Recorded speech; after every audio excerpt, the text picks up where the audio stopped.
All right. Well, let's get started out. since we're starting a little late, and then we'll kind of just comment as we go. Okay. All right.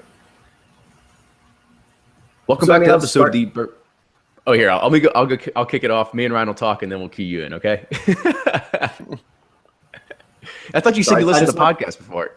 I do, but I've never been on one.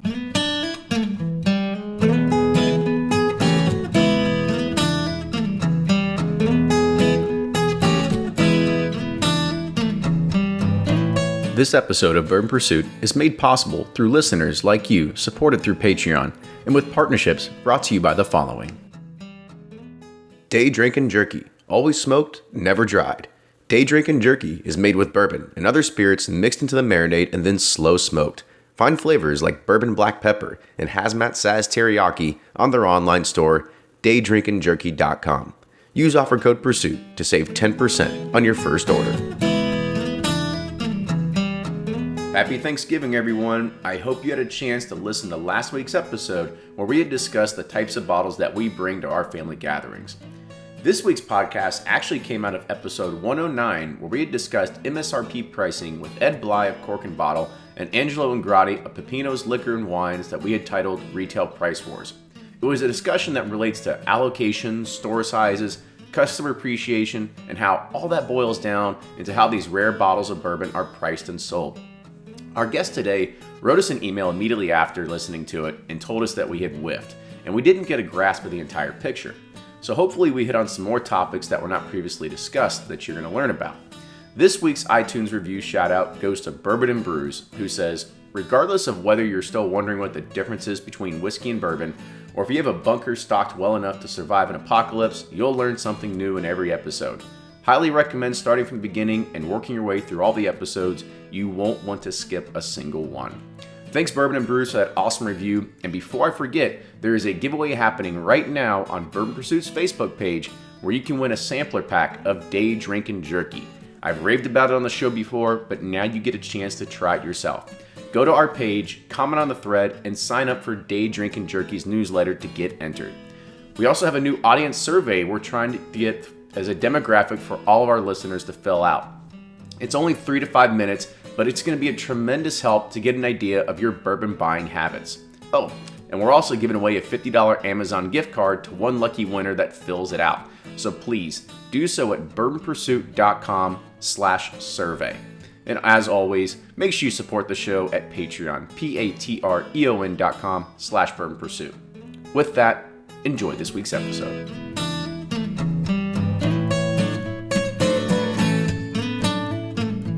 Welcome back to an episode of the Bourbon Pursuit podcast, the official podcast of bourbon, the number one podcast of bourbon while we're at it too. And tonight we're revisiting a topic because it was back, I can't even remember the episode, but it was a few episodes ago when we had Ed Bly on, and then we also had, who of course everybody loves Ed, right? And then we also had Angelo, who runs a liquor store out in New York City. And we kind of talked about what are the differences that are happening between different geographies, different regions, about how pricing's done, about how people are trying to get limited edition bottles in those different kinds of places. And there was I don't want to say it was heated, but there was definitely, actually it probably wasn't actually heated at all. It was probably about as normal as it could possibly get. And it basically ended in, if I could sum it up in like a sentence, it was Ed saying like, we don't need to charge more than that because we need to keep a good customer base. And Angelo said, well, screw you. I've got a small store and why not make as much money as I can before the guy that I sell it to, because maybe we only get one old rip and he's going to go and sell it for more than I can get. I might as well get that money. Right. So it never really came with a good like conclusion or like a good, I don't know. Ryan, what do you think? Like nothing really came out of it that was. Yeah. No closure. Yeah, there was really no closure for it, right? Yeah, and then after that, we found out that you blew it and like totally whiffed on that episode. Because I do think, we complain a lot here in Kentucky about, the demands here and increasing. It's become frustrating as a buyer to get the stuff you want, but I think we are probably a little spoiled still than different markets. So I'm excited about this next guest to kind of give us an inside look at other markets and how difficult it is to get some of these bottles that we're used to getting. Yeah, I mean, and not only that is we are in the height of release season. Like BTAC is releasing all across the nation. Pappy's getting ready to start here relatively soon. So it's definitely we are in that time of the season where it's on the top of mind for just a lot of bourbon buyers that are out there because yeah, as you mentioned, Ryan, like they're getting frustrated because retailers are being able to charge whatever they want to charge. They don't take MSRP into consideration.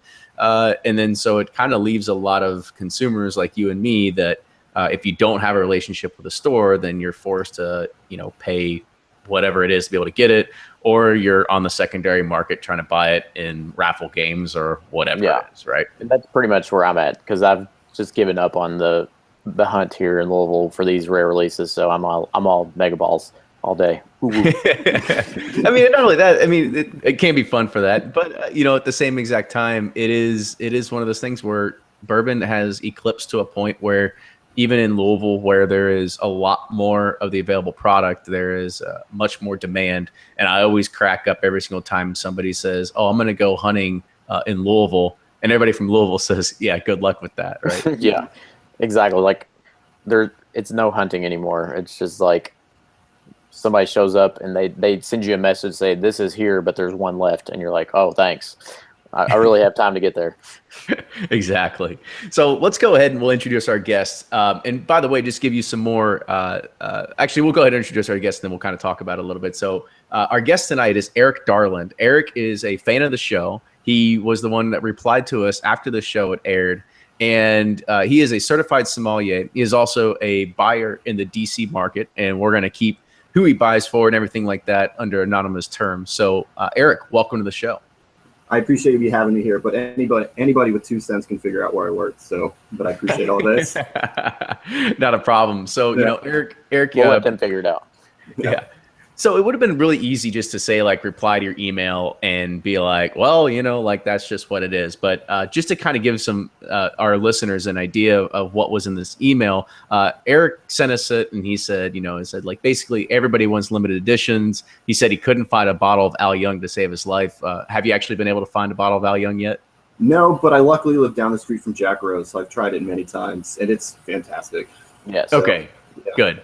But he told us that, we don't have much understanding of what happens in regards to distribution wars and really how it works. And I'm not going to say that I do, right? I mean, this is the idea, the premise of the show is that we bring on people that we have no idea what we're talking about. That's we're the idiots here, right? Like we want to bring on the experts to go ahead and ask them, right? So, hopefully that you can come here tonight and help explain this. Take us to school.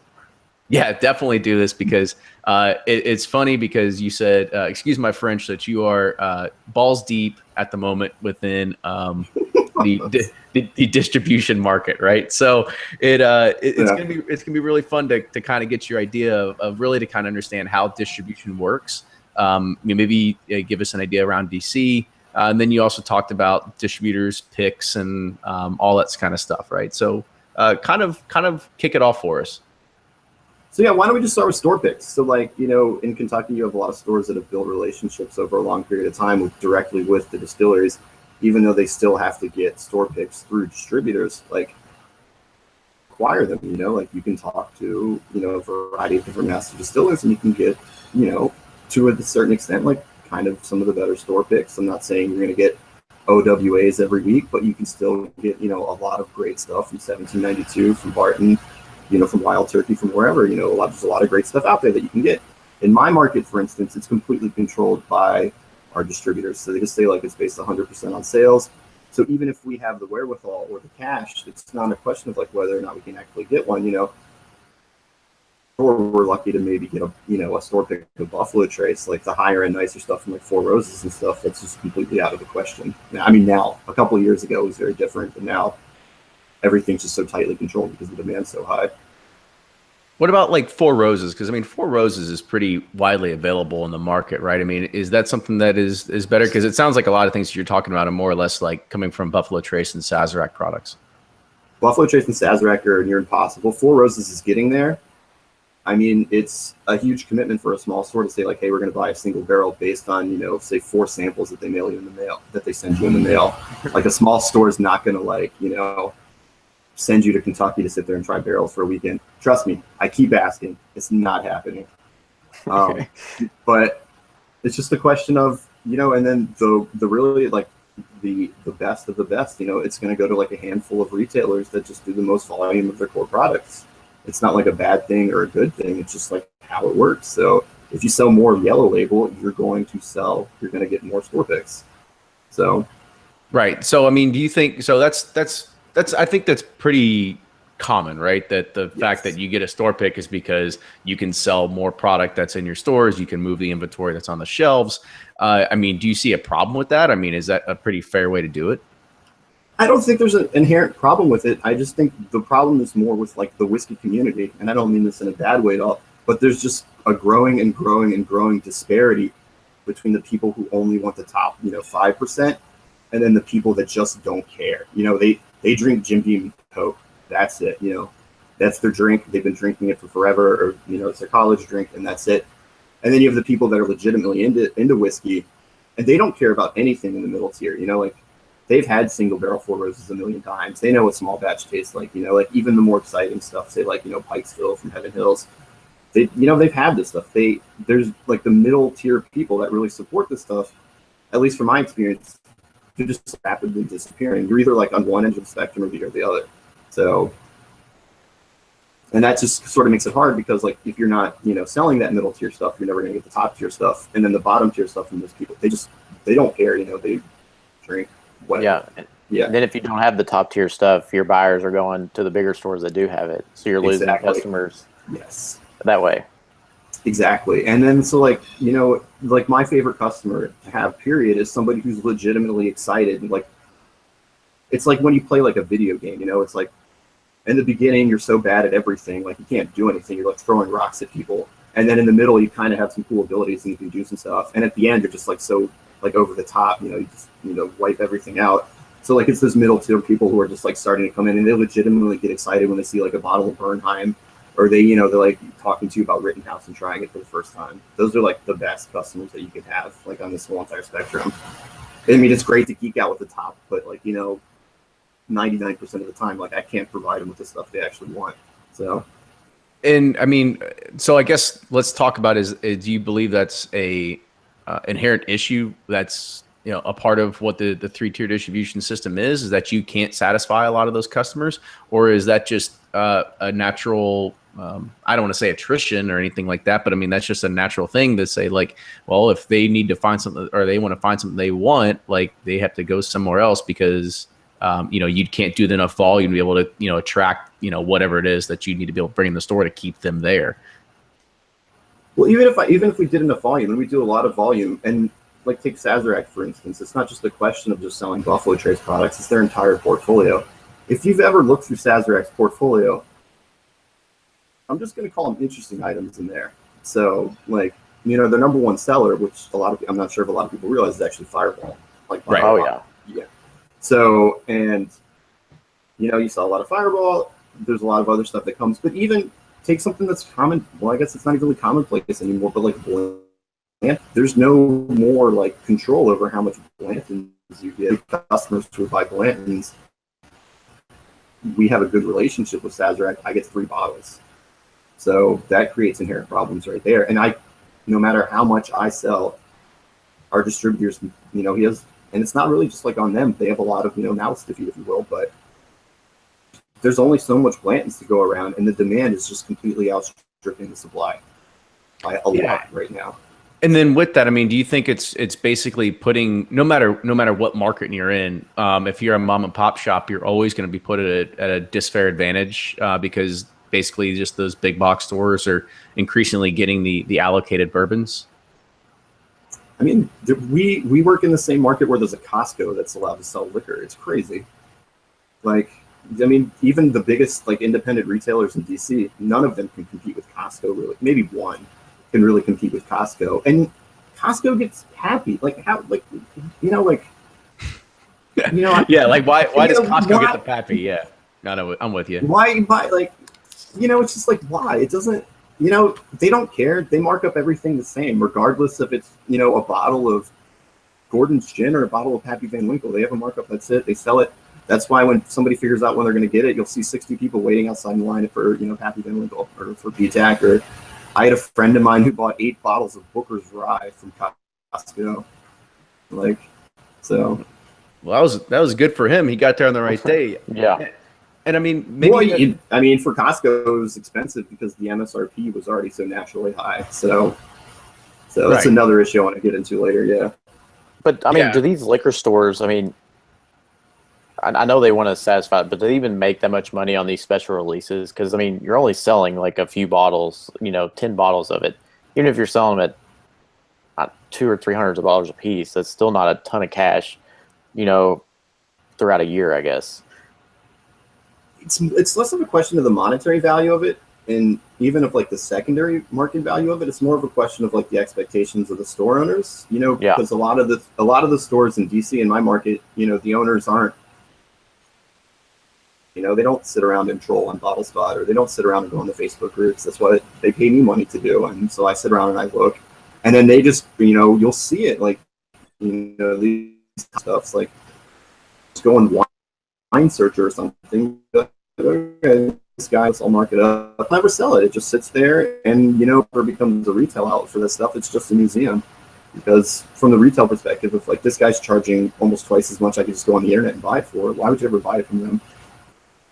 So even like MSRP wise, like, so. Right. So let's kind of talk about that MSRP thing, because you brought up Costco as a very good example, right?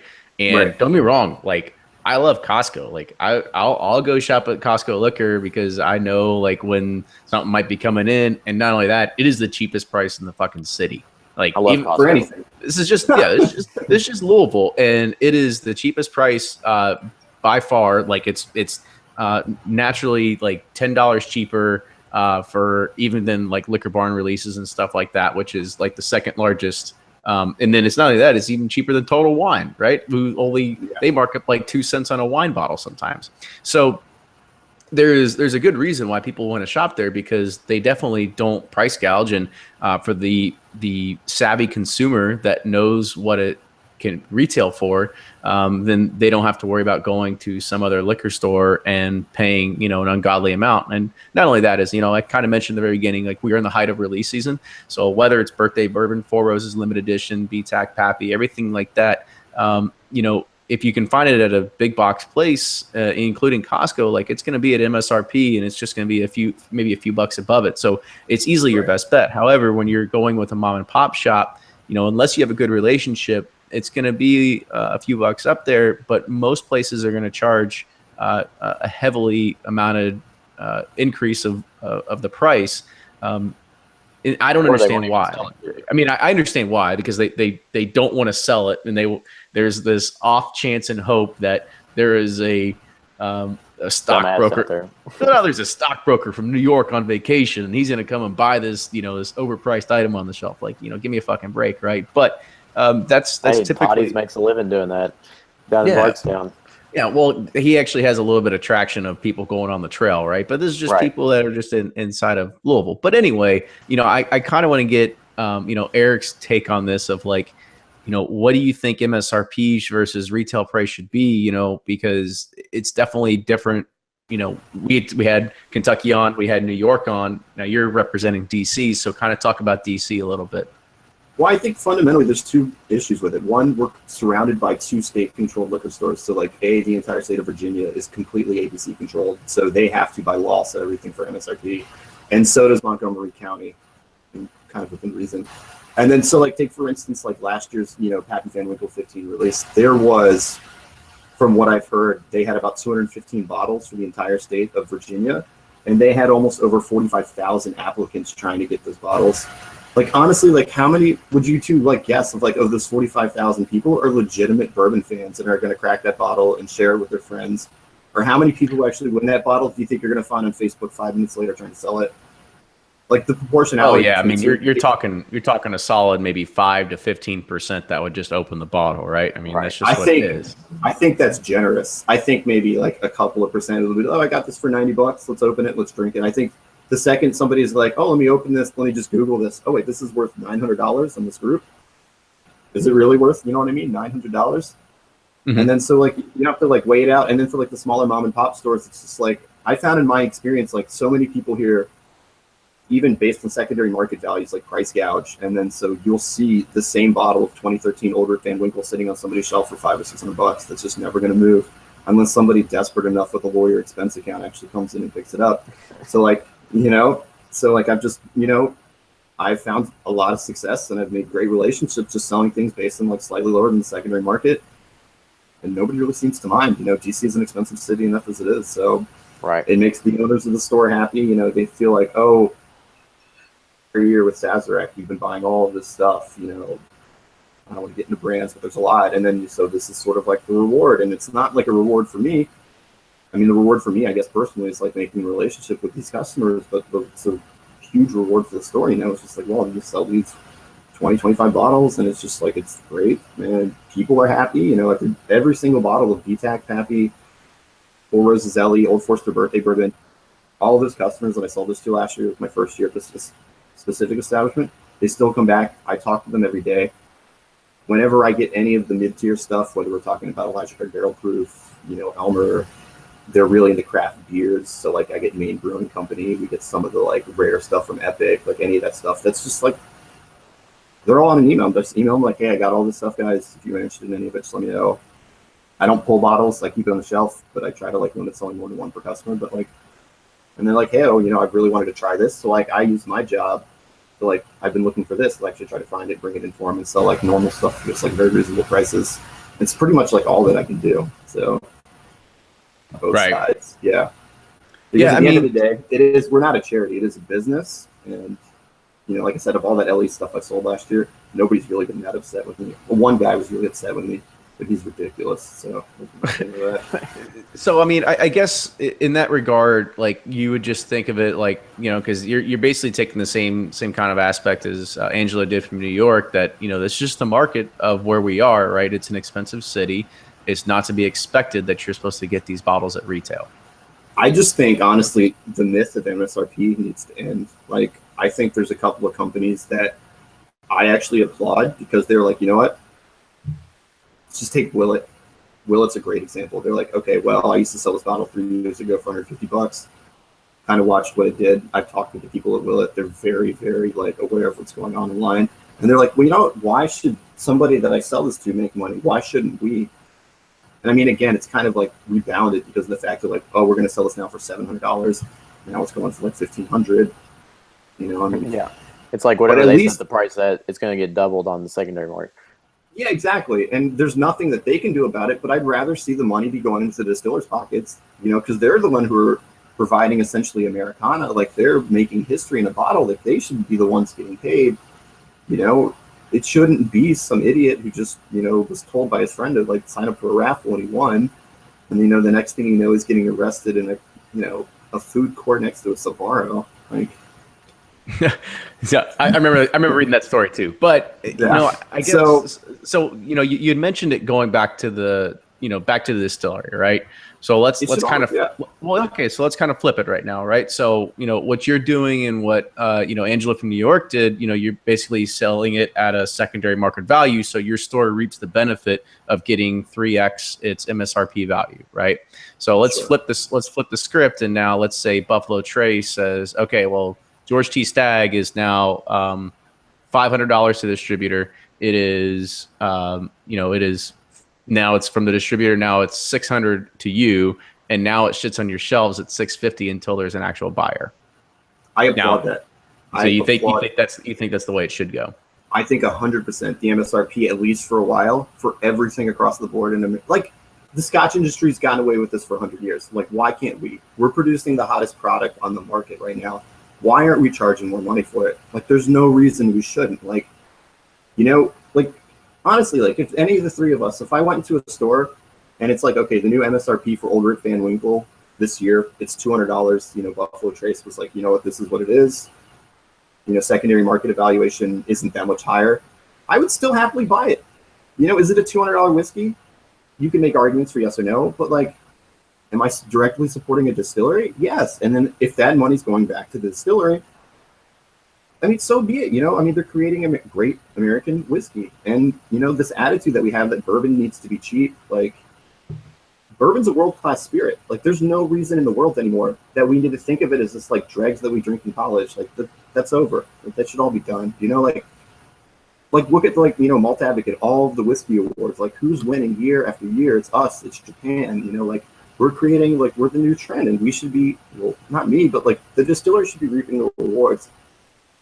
Like, Macallan sells stuff for $30,000, and they don't bat an eyelash. Like, I'm not saying we're there yet, but like, there's no reason like Old Rip Van Winkle shouldn't cost $200. Like, Jim Beam charged $300 for Booker's Rye. Good on them. It's a $300 whiskey in our current market. Like, name another 13-year-old cask strength rye that's that good. Right. But hell, this is the other thing. And this is how I've seen the secondary market kind of work, right? It doesn't matter like what a retailer prices for. All of a sudden, like, somebody's going to buy it and then automatically try to put it and sell it as double, right? Well, yeah, of course. That's like the standard process now. Yeah, exactly. Yes. So like, if we take Willet, for example, right? They used to do $10 for every year. So like a 12-year-old was $120. Now it went from 120 to like 180, but people would sell it, say, for like 220, 240. And now they're trying to sell it for 350, 360, and people are still biting, right? Because they're just basically just doubling it up. It specifically, I love them, but like, if you want to roll the dice, but not me. So unless you know what you're getting yourself into, just like, yeah. And so you might as well just play craps. Yeah. Yeah. So Catch 22 has kind of a take on it. He says, he kind of agrees with what you're saying, that we should give it back to the distilleries, and now that we should, that Stag should just be $650 on the shelf when you're there, because he thinks that, you artificially keeping allocated bourbons cheaper than demand actually suggests that it actually creates the aftermarket, right? It actually creates a secondary market. Versus something that is relatively, it's just, if this is just the retail price, that's just the retail price. So it would officially end the secondary market for a lot of stuff. But here's my attitude. Sorry, go ahead. No, go ahead. So like, here's my attitude towards it. Like, I feel like our ship, if you will, if you're a bourbon fan, it's overloaded and it's filled with rats. Like, I feel like if you just like overinflated the price, at least for a couple of years, you could get a lot of them off the ship. And I think it wouldn't be a permanent solution, but at the very least, it would be a respite. And I feel as though, every distillery across, with the exception of one, whom I'm a huge fan, almost pretty much every distillery in Kentucky, they're raising their prices on all of this, limited edition stuff. And they should. Like, look at what Macallan's doing. Like, look what these Scotch houses are doing. They say like, oh, we're running out of whiskey, like, so we're going to raise the prices. My experience working in this industry on and off for over 7 years, like, there's never been a certain time where I've never been able to order Macallan 12. It's there. It might be a little bit more expensive. I can guarantee you right now, and I love Heaven Hills, and I have a great relationship with them. If I'm like, hey, I need Elijah Craig barrel proof, they don't have any. You know what I mean? They're just not there. So regardless of like what they charge for it, it's just like not there. And I think that top tier, that top 5% stuff, just like, maybe not go ham and go all the way to the secondary market, but like, honestly, like, you find a bottle of William Lure Weller for $200, $250, would you really say no to it? I know I wouldn't. No, I'd like, I know. Yeah, thank you. Like, yeah. Well, and I'll admit, because buying has it's a gotten $300 whiskey. Buying's gotten so ridiculous here. If I like something that I try from Kenny's Bar, I'll go. I'll find myself end up paying secondary market just because I want it. I'm Right. like lazy. I don't want to go hunt. I don't want to camp. I'm just going to pay it because I like it and I want it. I mean, hunting, I don't want to get too much into it, but like, when I first really got into whiskey years ago, like, there was some hunting, even in DC, you could go around, you could find Parkers, maybe not the Pappies, but you could find some of the really high-end stuff. And now it's just, at least definitely in this market, it's just a waste of time. Like, if you want to go hunt for Rebel Yell 10, good on you. And I actually applaud you for that, because that's a great whiskey. But if you want to go find the top, everybody knows now, like, all the store owners, like, if you didn't know them 15 years ago, you've been buying, your wine for all your bar mitzvahs for whatever, like, they it's over. Like, so, but I liked your description that the bourbon market is basically a ship full of rats right now, because it is. It's funny because I saw somebody that put a quote. I think it was on one of the secondary markets, and it was like, in search of George T. Stagg, like $330 or $350. It's like, come on, guys, there's 30,000 of these bottles, or 38,000. Let's not get greedy. And then somebody put in the comments, they said, I believe you're talking to the most greedy sons of bitches on the internet right now. Which is true, because I mean, I don't know anybody, literally, I don't know anybody that's in any of these forums that are getting into whiskey and doing all this sort of stuff that aren't building collections, and they're just buying and buying and hoarding, right? Yeah. I mean, that's just that's just what's happening right now. Yeah, I when I really got into it about 2 years ago, I was kind of guilty of some of that, and I was like, oh, I've got all these bottles and they're worth this. And then for some of the stuff I did kind of spend secondary market value on, I'm a little bit skittish about just like opening up. Maybe I get married, I have a kid, it's there. But a lot of this stuff, it's like, I just got to the point, I'm like, why, I'm having fun with friends. It's about drinking, and ultimately, like, and if you got the bottle for $80 and, it's maybe worth 2 or 3 times that, it's like, who cares? It's what you paid for it. Enjoy it, open it. But I mean, irregardless, like, so we're in this position. Go ahead. No, I was going to say, like, we're just in this position right now where, our perceived worth of the object and its actual monetary worth are different. And then until those reconcile and become the same, like, we're going to keep having these issues. And I don't think I can solve it. I don't think we can solve it. I think the only people that can honestly solve it are the distilleries. And I think the distilleries just have to say, like, okay, we're no longer making just, bourbon. We're making world-class whiskey. And we can charge world-class prices, because you know what, like you said, $300 for a New Weller, I'd buy it in a heartbeat. Like, I'm not a rich man, I work in retail, but I would still, like, $300, I'll savor this over the entire year, and I'd love it. And there's so many whiskeys out there, like I said, I couldn't get a bottle of Val Young's. The only ones that I saw in my market were insane and probably priced at least twice the secondary market or more. And then so I said, you know what? If I found one for $200 or $300, $350, I'd still probably buy it. It's that good, and it's whiskey. I can enjoy it with friends. I can open it. I can drink it. And that's kind of it. So let's kind of take it, because I kind of want to get your take on this too, because we talked about if we but it basically just saturated the market with these very, very expensive bottles, and that's exactly what happened. This year is kind of a fluke with George T. Stagg and having the crazy amount, right? But let's just kind of roll back a few years where it's on average 6,000 to 8,000 bottles for a lot of these things that are inside of the antique collection. Even that's high, 3,000, 4,000. Sure. I mean, Sazerac, that's huge, yeah. Yeah, and so we take these, and you say this is a super premium whiskey. The distillery charges $500. It goes to a distributor for $600. It's on your shelves for $650, and that's through the entire lineup. And at this point, they might have to drop Handy, because nobody's paying $650 for a Handy. But anyway, that's beyond the fact of this. Well, you beat me to the punch on that, but yeah. and so I guess the question is that now do you end up with just like these things that are lined on shelves because you have taken away a huge part of the market of people that actually that could afford and could buy these? Because I mean, me personally, like maybe one, but like I don't think I'm not going to be able to afford to buy, more than that ever. This episode of Bourbon Pursuit is made possible through listeners like you, supported through Patreon, and with partnerships brought to you by the following.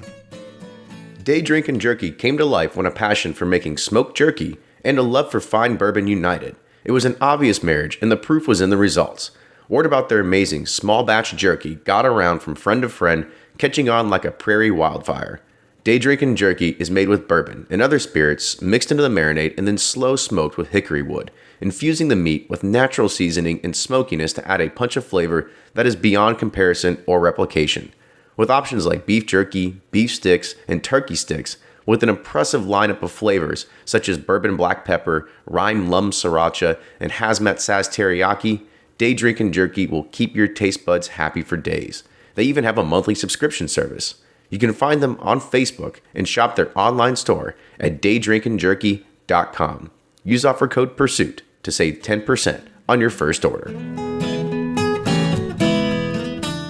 On shelves because you have taken away a huge part of the market of people that actually that could afford and could buy these. Because I mean, me personally, like maybe one, but like I don't think I'm not going to be able to afford to buy, more than that ever.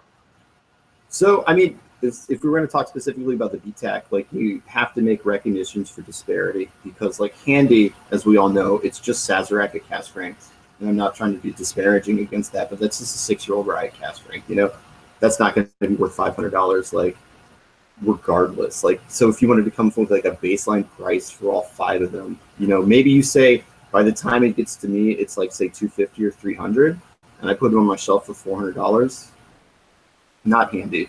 So let's just exclude Handy, but the other ones, yeah, that'll be still at 75. Because I mean, no, I mean, honestly, guys, like if I saw a bottle of Handy for $150, I'd buy it. Oh yeah. I still jump on it. Yeah. Okay, yeah. But anyway, I'd still jump on it. Like $150, $200, like I'd buy it. I mean, Handy's the outlier, but the other 4, again, I think we'd all agree, like given the current the current climate of our market, like if any of them are $350 if I knew I could go there and get it, I would probably like the $300 range would be about the most I would do for all those. Yeah, it's like $300. You're desperate, $350. Easily for any of these. These are $300 whiskeys. Compare them to what you're getting in the Scotch world for $300. A lot of these are just better. I mean, if you guys are familiar with like Balvenie, and you guys are familiar with like Group Body, like okay, well, so you have like we hate Scotch. No, I'm kidding. I mean, I'm not a huge fan. I hate peated Scotch for sure, but like I taste these things, and these things are straight up wholesale for a shit ton of money, and people still buy them, and Stag and this stuff are just as good, or in my opinion, they're even better. So like, why can't they just wholesale for as much, if not more, than Brute Body? Because they don't come from Scotland, because they don't want to raise it. Like, at least for a while, just like, again, like we all said, $300, $350.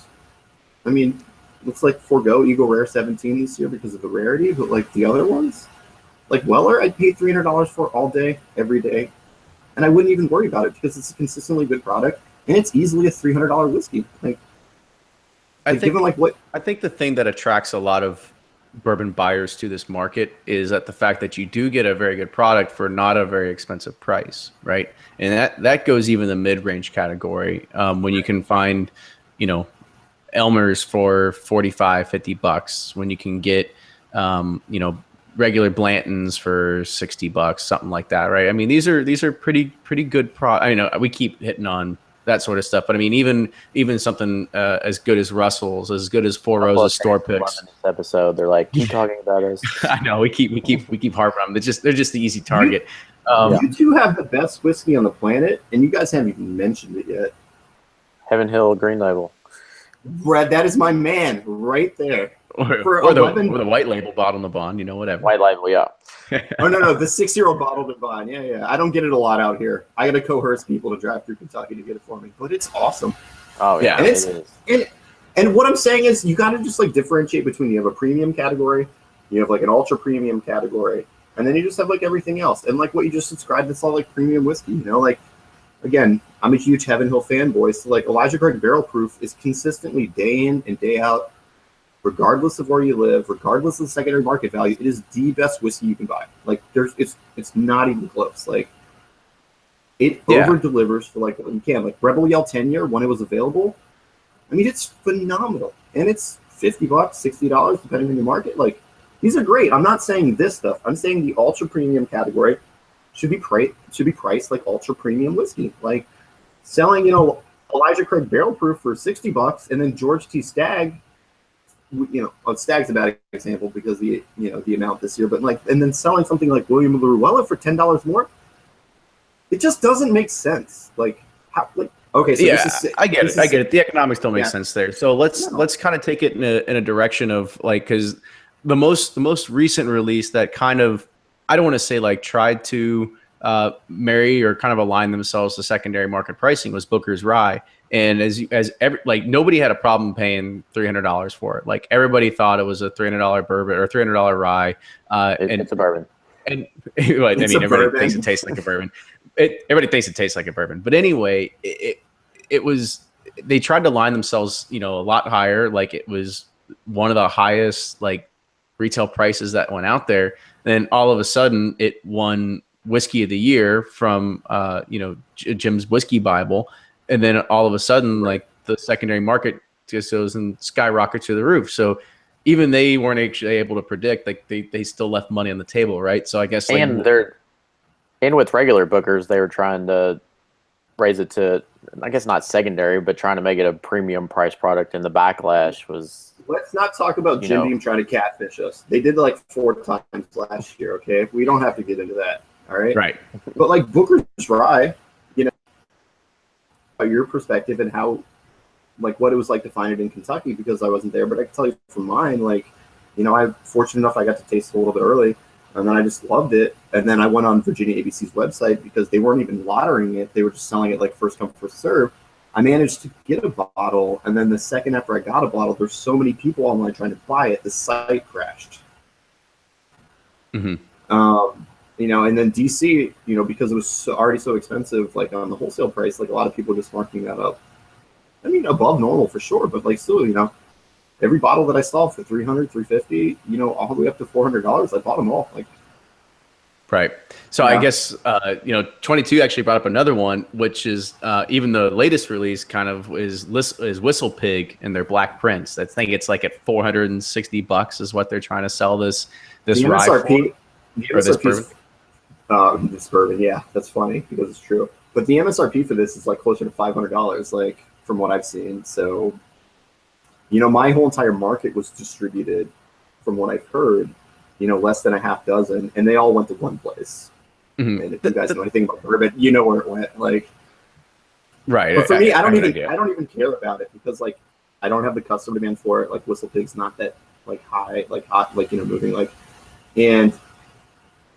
but at that wholesale price, like if honestly, like I said, if we talked about the BTACs, maybe not quite that high, but close, I still would have no issue selling them. But like Whistle Pig's still like a relatively unknown entity that sources whiskey out of Vermont. You know what I mean? So yeah, exactly. I think they're definitely the wild card in this situation where they don't necessarily have a history to back up their price point. In my opinion. I hope this isn't the point where, we're going to look back in 5 years and be like, well, this is where, the American whiskey industry jumped the shark. And we're going to point at the Black Prince. So, well, what do you mean? Like, I guess explain more of that. Like, how was it going to jump the shark? Well, you just say like, okay, well, we were convinced that like our whiskey was worth this much. And we were, like I said, I was just talking about like premium whiskey. And then they came out here and they did this. And then, its score faltered. But actually, now that I think about it, like, wouldn't Old Rip 25 be a better example of like maybe like this is like the point where like it's really gonna test whether or not like this is like not a bubble and this is for real and we're gonna have like a continued success of just selling high-end premium whiskey, or we're just gonna revert back to the fact that like bourbon's something that it's fine and it's good and But do the distillers even care? Because like, I mean, this ultra premium stuff's like. Will's told me it's like less than 1% of their revenue, So do they even care like how much more money they make off of it? That's an interesting thing. I've never thought about that, but like, yeah, I mean that's a fair point. Like, I mean, how much honestly like pot still do they sell versus like how many WFEs nowadays? I don't have an answer to that, but I'd guess given like what I've heard of like their stock, they're selling like way more pot still. They're selling way more 3-year rye, 80th anniversary. I've heard that it's like Buffalo Trace, keep talking about them. I mean, they'd probably rather crank out Fireball that they age for 2 or 3 years instead of, these ultra premiums. I think 2 or 3 years is very generous. Yeah. Well, whatever. Yeah. Yeah, I mean, I mean, it's just like, we harp on it because it's like, it's what we're passionate about because this is legitimate part of like Americana. And like, if you look at some of the things that the most associated with American history, like, it's impossible to argue that like bourbon's not part of that, and to a lesser extent, yeah.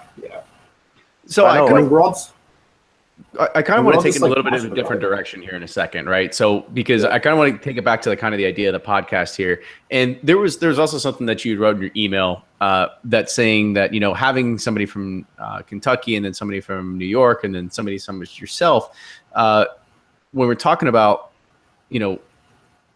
the actual products that you can get, you kind of put it as a completely unfair fight, right?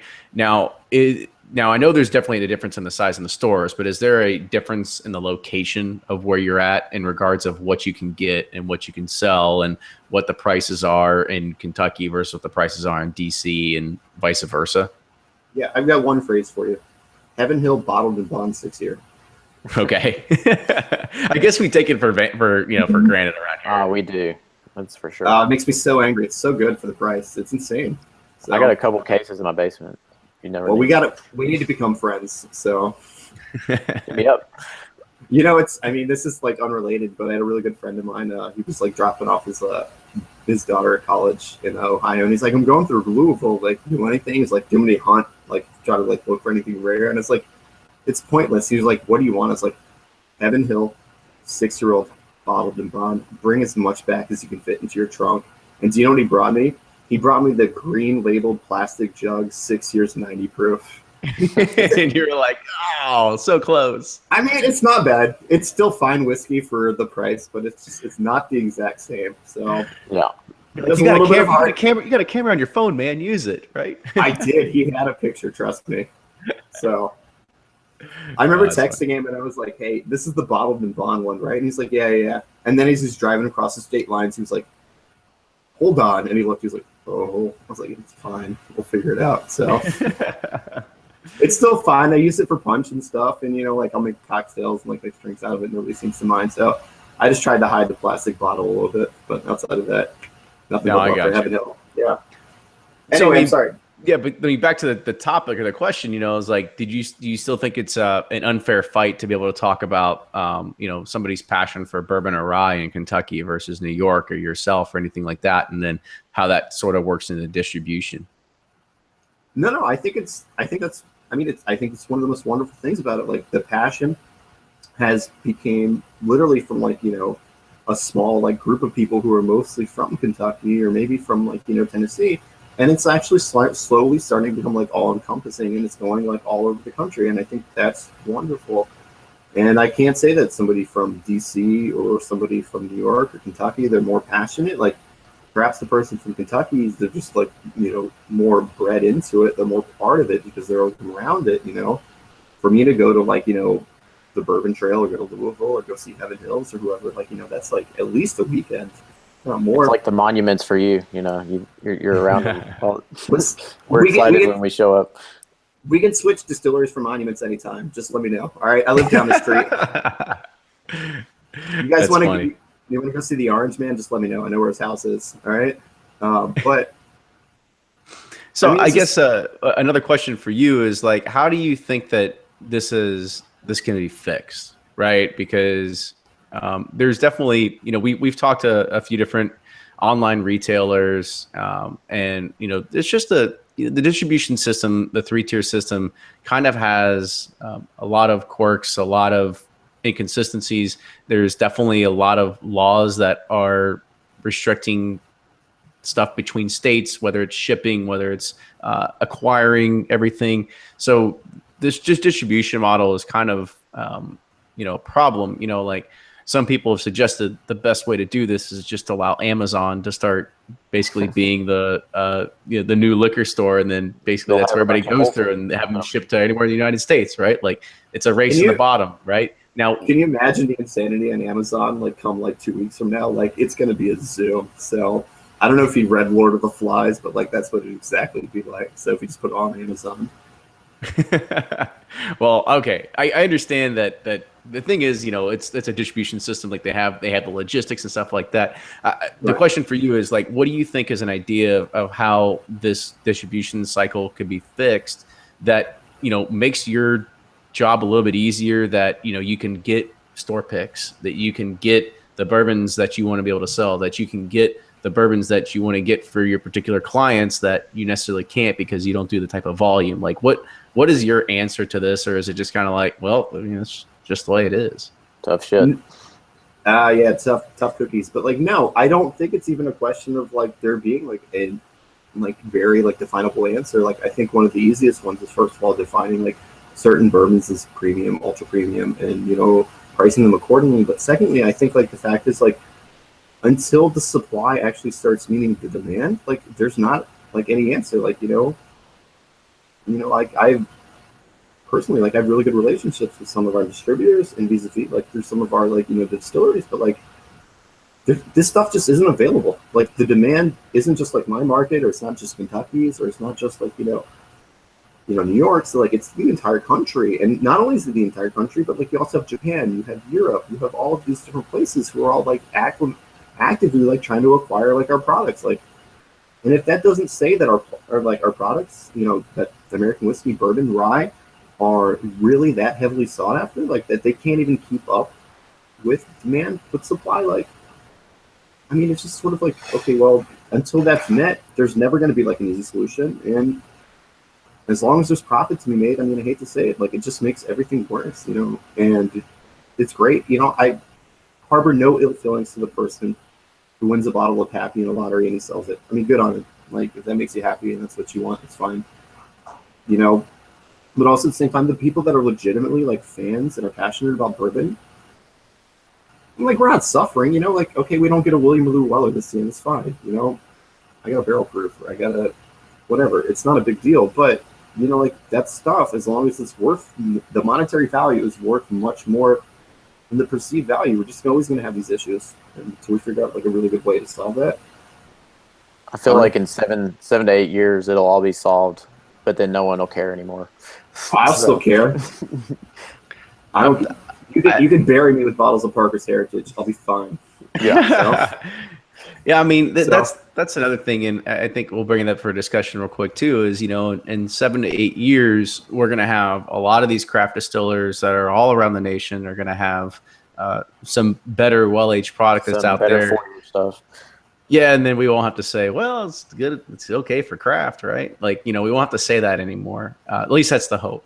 So I guess the idea is, do we think that that's really going to help solve the issue? Because, we had Chuck on the show, we've had other pundits on the show, and they say that craft distilling is just the tiniest little blip on the radar in regards of volume in meeting market demand. And 100% right. And that and Eric can probably attest to this, that, when we're talking about some of these super premium bourbons, and by the way, like, super premium, like, in regards of that category, is, I think it's like the dollar threshold is like $90 and more is considered super premium by, I forget who's ever standard that is doing this, but that super premium category for a lot of these big distillers, that's still good. I still think that's going to be the main draw for a lot of aficionados, geeks, or whoever that's going to be trying to get into the market and still stay in the market at that point. I mean, if I had my predictions, here's what I would say. I'd say Kentucky is always going to be king. I'm slightly biased because I like rye a lot, but what I see coming out of Canada right now is very inspiring. Like, very. And I don't know if you guys are fans of Lot 40. I'm a huge fan. And everything, I haven't tried it yet, but everything that I've read about their cast strength one they just released is, as we say down here, the absolute truth. So, but yeah, my whole thing is just like, I don't think there's not an easy answer, and I don't think craft distillers are the answer either. Like, Kentucky survived for a reason, because of tradition, because of history. The other places folded up because they couldn't compete. I mean, granted, if you look at the history of it, Kentucky was really, really close, but they made it through, they pulled out, and at the end of the day, when it comes to bourbon, when it comes to whiskey, it's all about volume. It's all about like what you have in stock, how many rick houses you have, and like, you compare anybody, even compare somebody like one of the smaller distillers around you guys, like, to like something that like somebody in my city is doing, who I'm a locavore and I want to support, but like, you taste a 2-year-old whiskey and then you taste something like, that's aged like 8 years in Kentucky. Well, there's a huge difference. So, Ryan, I think maybe at some point. No, I'm sorry. Go ahead. No, I was gonna say, Ryan, like, what do you think, man? Like, what's your idea about the future, if anything, whether it's craft or whether these, don't get me wrong, because a lot of these big boys, they're creating, 50,000 barrel rick houses right now to be able to sustain this, right? So, like, is that the future? Like, what do you think? The craft, I think there'll be, there'll be some that hit it out of the park, and there'll be rare releases that like will be really good, that they'll be sought after. But I think for the most part, most of them will whiff and ultimately fail, and I think the big boys will just be left. But I do think the craft. I don't know. I'm kind of torn. I kind of see it like the craft beer movement. Like now everything's craft and they're so flooded with everything. Like, but I was gonna say the exact same thing. Like I agree with you 100%. Like I'm so torn. It's either going to be like they're either going to nail it and we're going to go after the craft, but I don't know. These big boys just have so much experience and so much like they survive everything. They have all the resources. Like I just think they're going to be king always. Mm-hmm. So 22 says, I think barrel proof is the future because I don't get excited anymore unless it's barrel proof. For me, I think I need to open up like a whiskey storage unit business because it sounds that people are just going to continually keep buying and buying and buying and buying and hoarding because these are the what do we say, basically the most selfish people on the planet are whiskey people right now. So, it could be a good business just to get into whiskey storage at this point. So who knows? Climate controlled. Yeah, sure. Why not? I can do that. I'll just buy a, grandma's old house and start throwing it in her basement or something like that. I was going to say the same thing. Just put it in your basement. You'll be fine. Well, my wife would kill me. I already have too much. Oh, See, yeah. I'm one of those people. I'm one of the most selfish people in bourbon right now. So I'm not going to even deny it. So Yeah, I'm not the smart one. I drink everything I get. Like as soon as I get it, I'm like, I gotta know what it tastes like. No, but you're the best one. Yeah. And then I'm like, shit, I should have sold it. It's okay. So Eric, we're going to start wrapping this up. So I'm going to give you one last opportunity. If there's anything that we haven't touched on in regards that, that you wrote in your original email that saying that, we kind of missed or we didn't hit the mark on for distribution, making sure that people are well educated on how difficult it is, mostly outside of Kentucky, to get barrel picks and then have to deal with distribution. We touched on MSRP and retail pricing. Is there anything else that you kind of think that we missed on? Yeah, there's a couple of quick things I want to take on. You guys brought this up a couple of podcasts ago. I don't remember the exact number. But one of the things that is the most important thing that you can do is taste blind. Like, find out legitimately, like, what you like. Because, the LEs, they have all the hype. They have all these issues. We're standing there, we're talking about them for 45 minutes. But at the end of the day, like, you know what? If you don't like it, you don't like it. Then don't worry about it, If your wheelhouse is Rittenhouse, enjoy Rittenhouse. There's nothing wrong whatsoever with that. Like, you know what? You want to come and you want to talk to us and you want to get a deal on a case of Rittenhouse, we'd be happy, just like my store. But just in general, like, enjoy what you like. And, the second thing is just like, the 3-tiered system was started like, a long time ago. And it's a thing that like, doesn't make sense, but also, I couldn't think of a better alternative right now. It would take years and years to actually fix or to like change. And like, lastly, you know what? Drink Heaven Hills. They're the best. You sure? I think you could be Eric Darlin, sommelier for Amazon.com, right? Yeah. I don't know if you want to put this in the podcast, but I love whiskey, but like, my first passion is always wine. It's always going to be wine. So like, I approach whiskey a lot like I approach wine. So if the quality's there, like, I love it. It's when I 6-year-old bottled and bond, lot 40. Like, there's a lot of just like great value out there. And you don't even need to hunt. You can go in your stores and you can get this and just enjoy them. Like, that's what it's about. So Oh yeah. at the end of the day, like, if you're like just not willing to like open a bottle and share with your friends, or you're buying a bottle with the specific purpose of like reselling it, like, I feel like that's like a lot of the problems that we get. Like, and don't get me wrong, like, I'm a bit of a hoarder too, but like, I eventually plan to like open all this stuff. So just take your time, Buy Blanton's gold. It's good. Yeah, Can't take it with you. Can't take it to the grave. Well, well, we might have to have you on for a second. We might have to have you on for a second podcast sometime and do whiskey drinking for the wine connoisseur or something like that. Dude, give me on one of your round tables. I want to be a part of that. Oh yeah, for sure. Yeah, we'll look into it for sure. Yeah. So Eric, I want to say thank you again for coming on the show tonight.